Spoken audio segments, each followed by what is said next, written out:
안녕하세요. 김선학 변호사입니다. 저는 대한변호사협회 공식인증 제주형사전문변호사이자 제주지방법원 재판부별 국선변호사, 제주지방법원 논스톱 국선변호사를 역임하면서 수많은 형사사건의 변론을 성공적으로 수행해왔으며 현재 다수의 형사사건을 수임하여 변론하고 있습니다.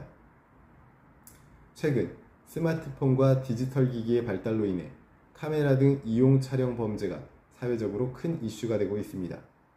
하지만 실제 사건 중에는 단순한 호기심이나 순간적인 실수로 인해 범행 의도 없이 촬영한 경우도 적지 않습니다.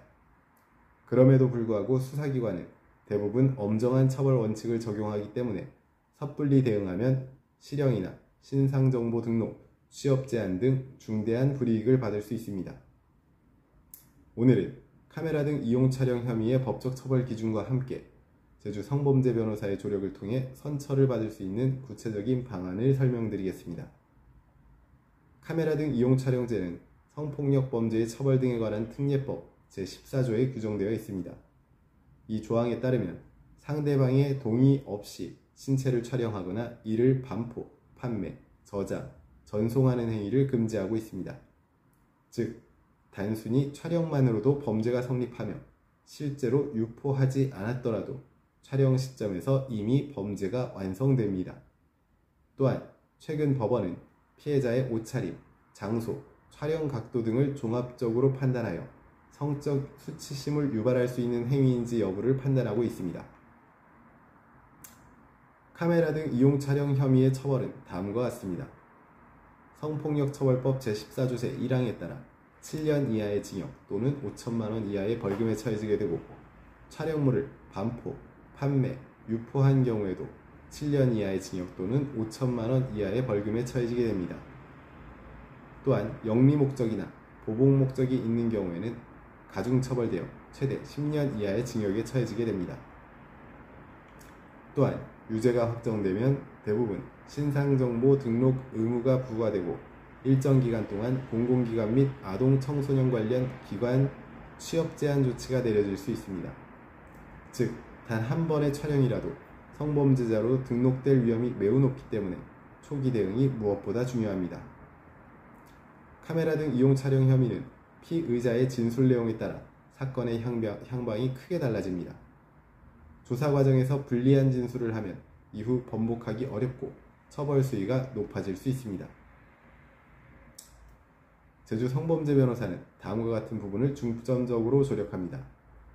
우선 촬영의 고의 여부와 관련해서 우연히 촬영되었거나 성적 의도 없이 찍힌 경우 이와 같은 고의가 없음을 변론하게 됩니다.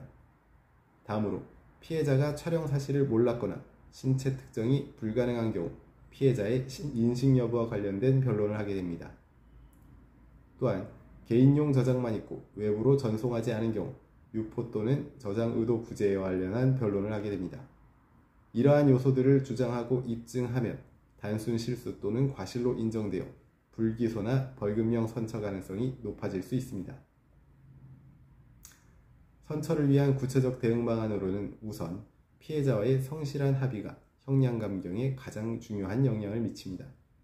피해 회복을 위한 진심 어린 사과문과 적절한 합의금을 제시하면 검찰 단계에서 기소유예 처분을 받을 가능성도 있습니다. 다만 직접적인 접근은 오히려 협박으로 오해받을 수 있으므로 반드시 변호인을 통해 공식적으로 합의 절차를 진행해야 합니다. 두 번째로 진심 어린 반성 및 재범 방지 노력이 중요합니다. 법원은 피고인의 태도를 매우 중요하게 평가합니다. 따라서 다음과 같은 자료를 준비하는 것이 좋습니다. 반성문 및 가족 탄원서, 성인지교육 이수증, 심리상담 내역, 봉사활동 확인서. 이와 같은 자료들은 단순한 형식이 아니라 재범 방지 의지와 진정성을 보여주는 근거가 됩니다.